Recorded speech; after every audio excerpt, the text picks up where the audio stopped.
Olá, estudantes, nós vamos retomar o assunto, e o assunto é do mundo bipolar até a multipolarização, e a gente vai ter que fazer um resumo em função de que o Estado trouxe as condições de que a gente pudesse postar no Google Sala de Aula de forma bastante atrasada.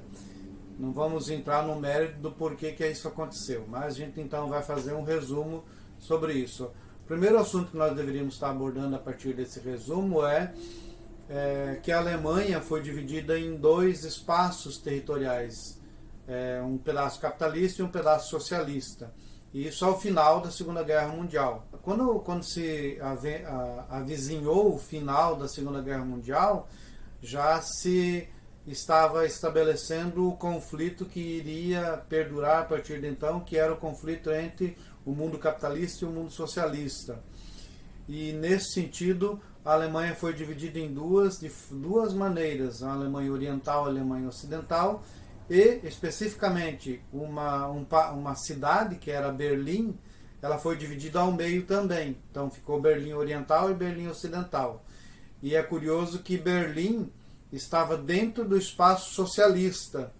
No entanto, dentro do espaço socialista tinha uma divisão onde um pedaço da cidade era capitalista e um pedaço da cidade era socialista. É bastante complicado de compreender esse processo.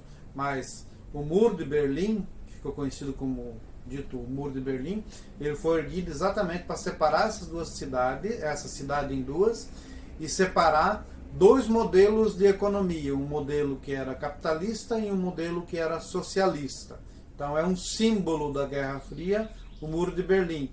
Quando há sua queda em 1989, também cai por terra o modelo socialista, mas isso a gente vai falar mais no final desse vídeo. Para que fosse possível essa separação no mundo socialista e no mundo capitalista, os Estados Unidos investiu num plano chamado Plano Marshall. O que era o Plano Marshall? Empréstimos para a reconstrução da estrutura produtiva e das estruturas, de maneira geral, da Europa, dentro dos moldes capitalistas. E aí o que acontecia? Cada uma daquelas nações que emprestavam dinheiro dos Estados Unidos estavam atrelados ao mundo capitalista. E aqueles que submeteram aos ditames do mundo socialista estariam atrelados à União Soviética. Então havia um embate ideológico e dois modelos de produção, modelo socialista e modelo capitalista, que se antagonizaram nesse espaço territorial que era a Europa. E ao emprestar dinheiro para essas nações, os Estados Unidos criaram uma zona tampão, né, para impedir que o socialismo avançasse. Isso na Europa. Lá na Ásia houve empréstimo para o Japão, para reconstruir o Japão depois das duas bombas de Hiroshima e Nagasaki, que foi o Plano Colombo. Também reconstruiu o Japão sobre os moldes capitalistas.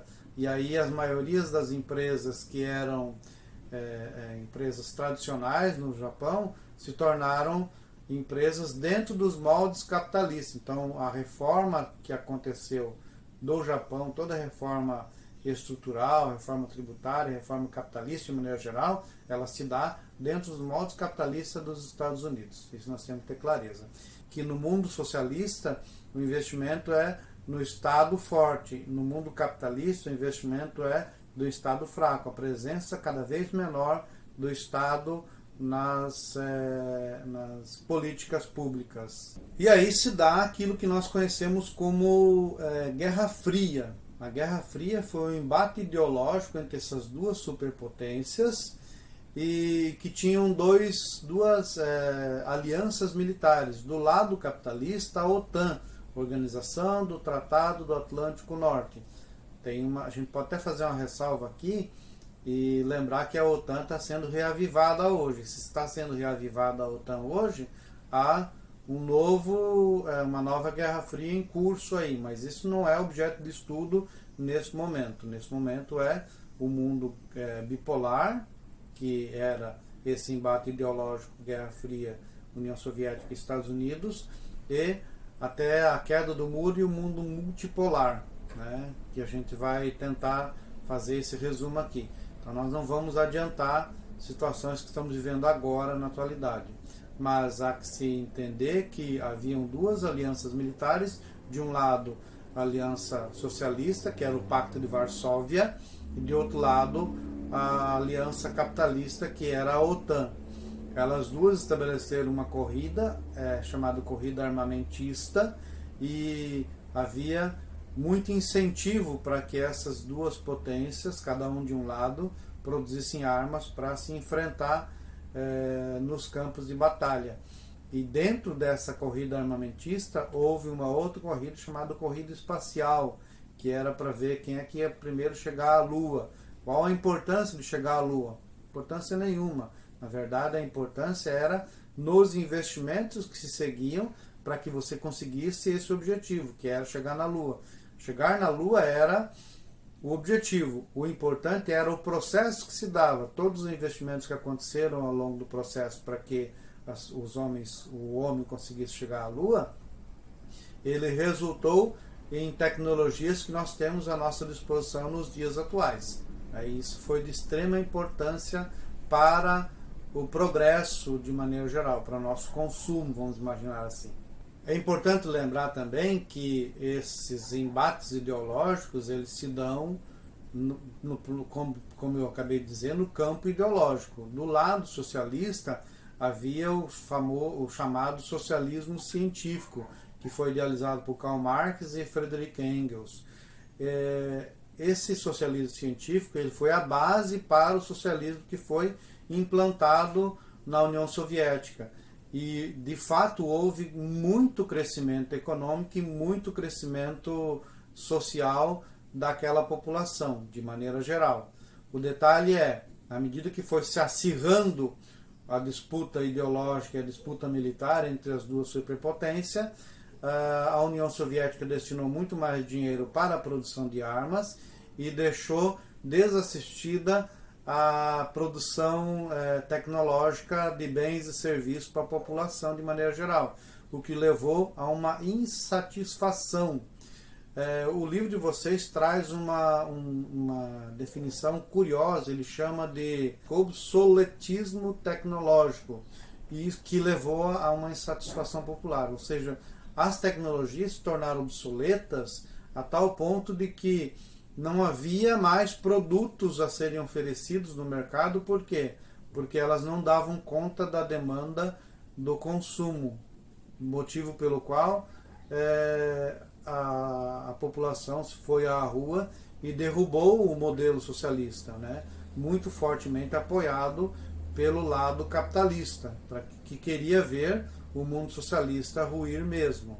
Com a queda do Muro de Berlim, nós temos um mundo deixando de ser bipolar, ou seja, de um lado capitalismo, de outro lado socialismo. Nós temos hoje uma pretensa multipolarização, e que alguns dizem que na verdade é unimultipolarização, ou seja, tem de um lado uma estrutura capitalista dos Estados Unidos, de outro lado várias potências econômicas lutando para se estabelecer nesse mundo multipolar. Entre eles nós poderíamos citar a Europa, propriamente dita, chefiada muito pela Alemanha. Na Ásia, o Japão é um candidato que sempre está presente, e no cenário geopolítico mundial aparece hoje de forma muito forte a China, que é um país que mais cresceu no mundo. Os últimos dados dão conta de informar que a China cresceu 18%, enquanto que o Brasil encolheu acho que 2%. Então, quer dizer, se nós considerarmos isso, nós temos uma diferença de 20% de crescimento entre Brasil e China, por exemplo. Por quê? Porque houve uma geopolítica voltada muito mais aos Estados Unidos, com modelo falido, e muito menos à China, que é um modelo que está muito presente, com um Estado forte, que deu certo até agora. Nós vamos ficar por aqui. Esse vídeo muito provavelmente vai ajudar você a responder todas as questões que eu vou propor na sequência. Ficamos por aqui, um grande abraço a todos, esperamos que a pandemia acabe, que a gente tenha vacina para todos e que o pandemônio seja destituído a partir dessa CPI que está instalado no Congresso Nacional. Um abraço.